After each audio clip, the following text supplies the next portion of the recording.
జై కాలభైరవ, జై భైరవీదేవి, జై శ్రీరామ్. అందరికీ నమస్కారం. ఇప్పటిదాకా మనం ఫస్ట్ అండ్ సెకండ్ పార్ట్ లో కొన్ని క్వశ్చన్స్ మన ఇంటెలిజెంట్ ఫెలోకి ఆన్సర్లు చెప్పుకుంటా వస్తున్నాం. ఏదో పెద్ద క్వశ్చన్లు అడిగాడని ఫీల్ అయిపోతున్నాడు కదా, వాటికి ఏదో మనకు తెలిసినంత వరకు చెప్పుకుంటా వస్తున్నాం. అందులో భాగంగా ఇప్పుడు 8వ క్వశ్చన్, ఆడవాళ్ళు గుండు చేయించుకోకూడదు. అసలుకి మాట్లాడేటప్పుడు తలకాయ ఎక్కడ పెట్టుకొని మాట్లాడతాడో నాకైతే అర్థం కాదు. తలకాయ అంటే బొర్ర డీప్ ఫ్రిడ్జ్ లో పెట్టుకొని మాట్లాడతాడా లేదా గొయ్యలో పాటేసి మాట్లాడతాడో అర్థం కాదు. అందరికీ తెలిసిందే తిరుమల. గుండు చేయించుకోవడం అనగానే మనందరికీ గుర్తొచ్చేది తిరుమల. ఆ తిరుమలలో తలనీలాలు సమర్పించడం అనే ఒక కాన్సెప్ట్ ని స్టార్ట్ చేసిందే ఒక లేడీ, నీలాదేవి అని చెప్పి. మనవాడికి ఎట్టో అలవాట్లు లేవు, చదివే అలవాట్లు కానీ అట్లీస్ట్ బుర్ర వాడదాం అనే అలవాట్లు కానీ లేవు. మనవాడు ఎట్టో చదవడు, ప్రవచనాలు విన్నా కూడా పట్టించుకోడు. నీలాదేవి తెలుసుగా స్టోరీ. వెంకటేశ్వర స్వామికి ఇక్కడ దెబ్బ తగిలితే తెలుసుగా స్టోరీ అంతా. నీలాదేవి గురించి నీకు తెలియకపోతే బాబు సనాతన్ ట్రావెలర్, నీకు తెలియకపోతే పోయి వెతుక్కో, గూగుల్ చేసుకో. లేదా ఎలానా ప్రవచనకర్తలు చెప్పిందే కదా నువ్వు మళ్ళీ తిప్పి తిప్పి తిప్పి తిప్పి చెప్పేది. వాళ్ళు చెప్పేదైనా విను. నీలాదేవి ఎవరు, ఆమె వెంకటేశ్వర స్వామికి ఏం చేసింది అని. అసలుకి గుండు చేయించుకోవడము అనేది అదొక రకమైన డివోషన్. జుట్టు అనేది అహంకారానికి సంబంధించింది. అహంకారాన్ని భక్తి కోసం, అంటే ఆ పరమాత్మ కోసం వదిలేయడానికి నేను సిద్ధము అని చెప్పడానికి ఒక లేడీ ఈ పని చేసింది. అంటే it's a emotion of devotion. మనకెట్టో తెలియదు. ఆడవాళ్ళు గుండు చేయించుకోకూడదు కరెక్టే, కానీ భక్తి ఎక్కువైపోతే ఖచ్చితంగా చేయించుకోవచ్చు. దానికి నిదర్శనమే నీలాదేవి. తెలియదేమో, నీలాచలము అని చెప్పి వెంకటేశ్వర స్వామి గద్యంలో నీలాచలము అని ఒక పేరు కూడా వస్తుంది. మనకెట్టో ఇవన్నీ తెలియదు. వెంకటేశ్వర స్వామి గద్యము ఏం తెలియదు మనకి. శ్రీనివాస గద్యం అంటారు, వెతుక్కో. పోతే ఇంకా 9వ క్వశ్చన్, ఆగమ శాస్త్రం ప్రకారము ధ్యానలింగ ఆలయం ఉండదు. ఎవరు చెప్పాడు నీకు ఉండదని చెప్పి? నీకు సౌషట్ యోగిని ఆలయం తెలుసా?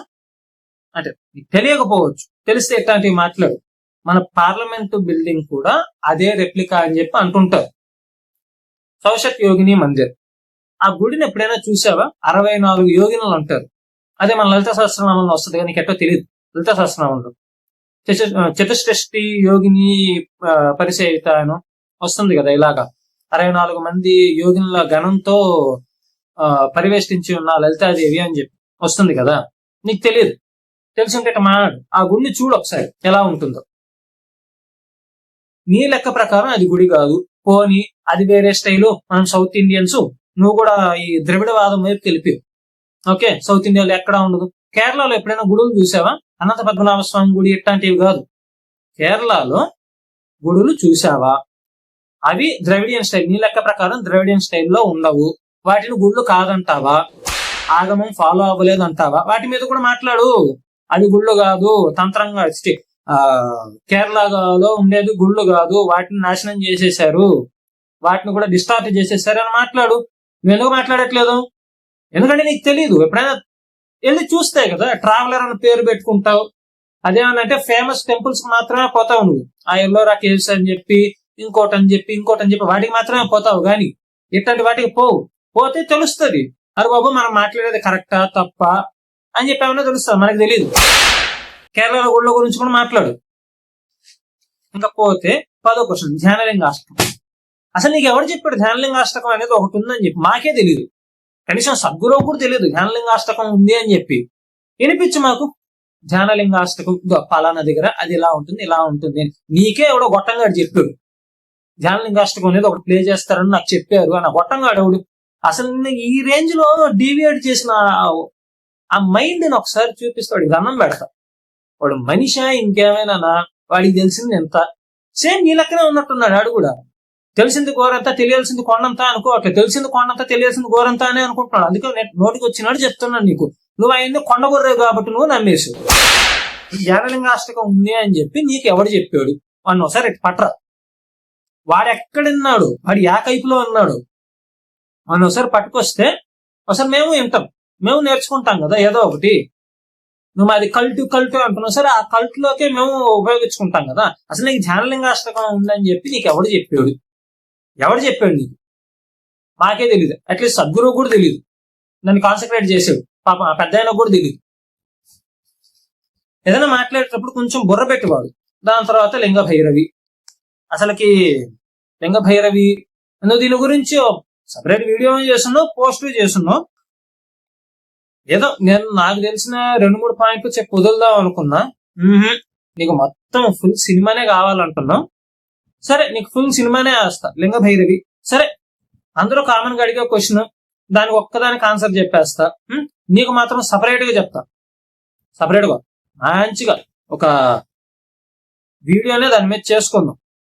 నీకుంది స్క్రిప్చురల్ రెఫరెన్స్ ఎక్కడుంది అని అడిగావు కదా, నీకుంది.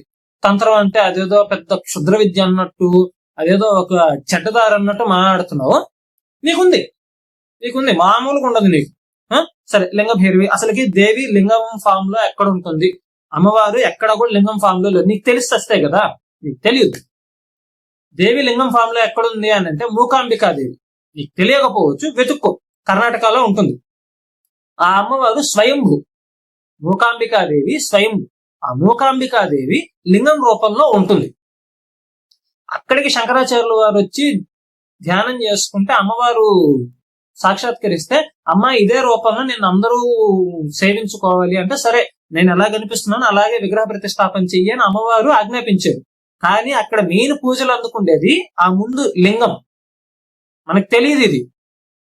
ఎప్పుడు చూడు దేవి అసలు లింగం ఫామ్ లో ఎక్కడుందని వాడెవడో గొట్టంగాడు తెలిసి తెలియక మాట్లాడితే, ఇదేదో బాగుంది ట్రెండింగ్ టాపిక్, ఇన్ఫ్లుయెన్సర్ అయిపోదాం, సనాతన ధర్మాన్ని భుజాన్ని వేసుకొని కాపాడేద్దాం అని చెప్పి నువ్వు కూడా అదే దిక్కుమాల క్వశ్చన్లే అడిగినావు.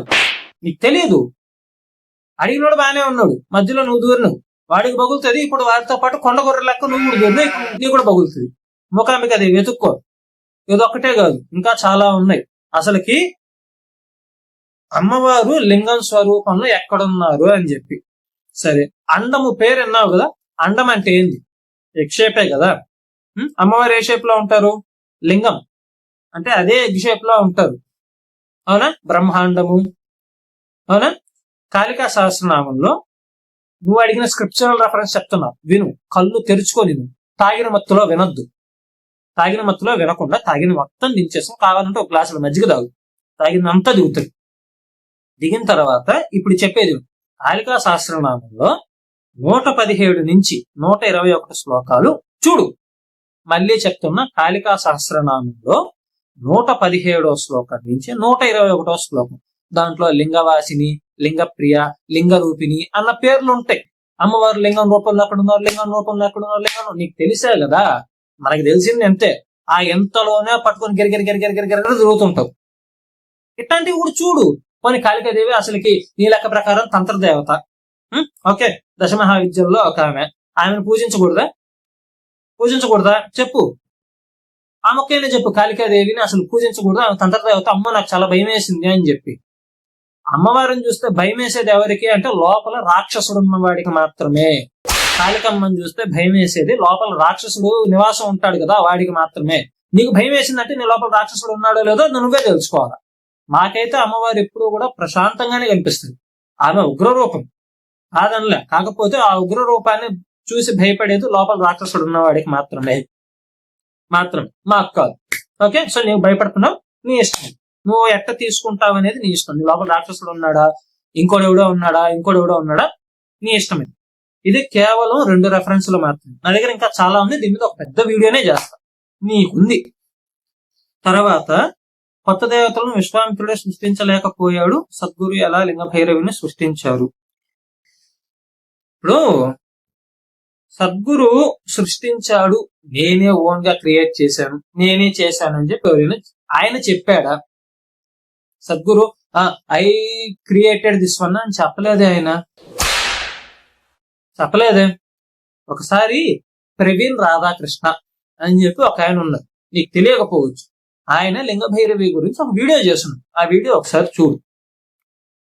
నీకు హిందీ వచ్చుంటే, మళ్ళీ నీకు హిందీ రాకుండా అతనేదో చెప్పి నీకేదో అర్థం, అసలుకి నేను కొండకూర బ్రెయిన్, ఏది పడితే అది అర్థం చేసుకుంటావు, నీ ఇష్టం.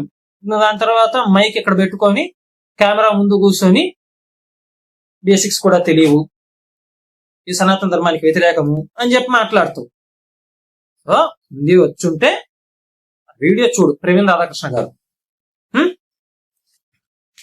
సో ఆయన చెప్పింది నువ్వు కానీ చూస్తే చాలా క్లియర్ గా అర్థమవుతుంది. విశ్వామిత్రుడికే సాధ్యం కాలేదు, కంపేర్ ఎందుకు చేస్తావు? అసలు కంపేర్ ఎందుకు చేస్తున్నావు అంట. విశ్వామిత్రుడు ఆయన ఏ ఉద్దేశంతో చేశాడు? వశిష్ఠ మహర్షితో జరిగిన చిన్న ఈగో క్లాష్ వల్ల నేను క్రియేట్ చేస్తాను అని చెప్పాడు. అహంకారానికి పోతే ఈ స్టోరీ నుంచి నువ్వేం తెలుసుకోవాలి? అహంకారానికి పోతే ఋషి అయినా, ముని అయినా, యోగైనా, తపస్వైనా, దేవతలైనా, రాజులైనా, రాక్షసులైనా ఎవడైనా కూడా అహంకారానికి పోతే వాడికి పరాభవం, అవమానం తప్పదు అనేది నువ్వు అర్థం చేసుకోవాలా. అంతేగాని విశ్వామిత్రుడికే కాలేదు. ఆయన కొంచెం అహంకారానికి వెళ్ళాడు. యోగులు అనేటోళ్ళు అహంకారానికి పోకూడదు. పోతే వాళ్ళకి అవమానం అనేది చేసి అహంకారాన్ని తగ్గిస్తాడు ఆ పరమాత్మ. కాలం కావచ్చు, పరమాత్మ కావచ్చు. ఇదేవి తెలియకుండా విశ్వామిత్రుడికే కాలేదు, సద్గురువుకి ఎలా అయిందంటే నువ్వు కూడా సాధన చెయ్యి, కఠోర సాధన చెయ్యి.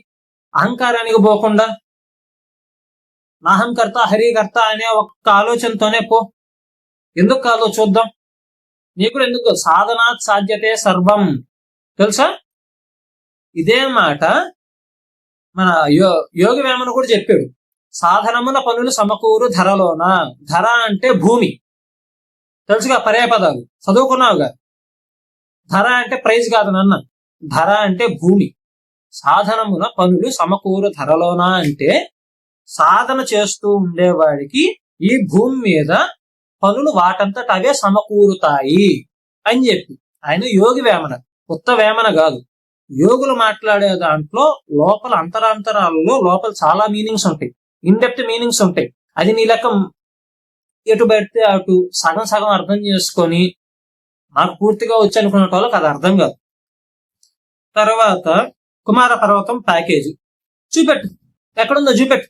కుమార పర్వతం ప్యాకేజ్ పలానా దాంట్లో ఉంది, పలానా దానికి ఛార్జ్ చేస్తున్నారు. నువ్వు చెప్పేది ఎట్టుందనంటే, చాగంటి కోటేశ్వరరావు గారు మహానుభావుడు, ఆయన అరుణాచలం గురించి ప్రాపగేట్ చేశాడు. ఆయన ప్యాకేజ్ తీసుకుంటున్నాడు, దానికి ఆయన ప్యాకేజీ పెట్టి ఆయన వ్యాపారం చేసుకుంటున్నాడు అని చెప్పడం ఎంత అసహ్యంగా ఉంటది. మెట్టుతో కొడతారు ఎవరైనా కానీ అది తింటే. నువ్వు చెప్పేది కూడా అట్నే ఉంది. కుమార పర్వతం గురించి మాట్లాడినారు, ఓకే గుడ్, బాగుంది. దానికి ప్యాకేజ్ తీసుకుంటాను ఎక్కడ చెప్పారు? ఈషా సేక్రెడ్ వాక్స్ లో ఉంది అని ఎక్కడుందో చూపెట్టు, నేను చూపిస్తా. ఎక్కడుందో చూపెట్టు. అక్కడ ఉంటే కదా చూపెట్టడానికి. నోటికి వచ్చింది వాగుతావు. మళ్ళీ ఏమనంటే ఇది బేసిక్స్ కి వ్యతిరేకము అని చెప్పి దిక్కుమాల ఒక ఎక్స్ప్రెషన్ ఇస్తావు. కొంచెం తలకాయ వాడు. 1.5 కిలో మాంసం ముద్ద అనవసరంగా తలలో మోస్తున్నావు. వాడుదండి. ప్రకృతి, కాలము, ఈ సృష్టి నీకు ఇచ్చింది చాలా ఇవాల్వ్ చేసి, కానీ వాడడం నేర్చుకో చక్కగా. అరే క్వశ్చన్లు అడిగినావు, మంచిగానే ఫ్రేమ్ చేయాలి కదా. బిగినర్స్ మిస్టేక్ ఎలా చెప్పేలాగైతే. తర్వాత సుబ్రహ్మణ్య స్వామి సమాధి తీసుకున్నారా?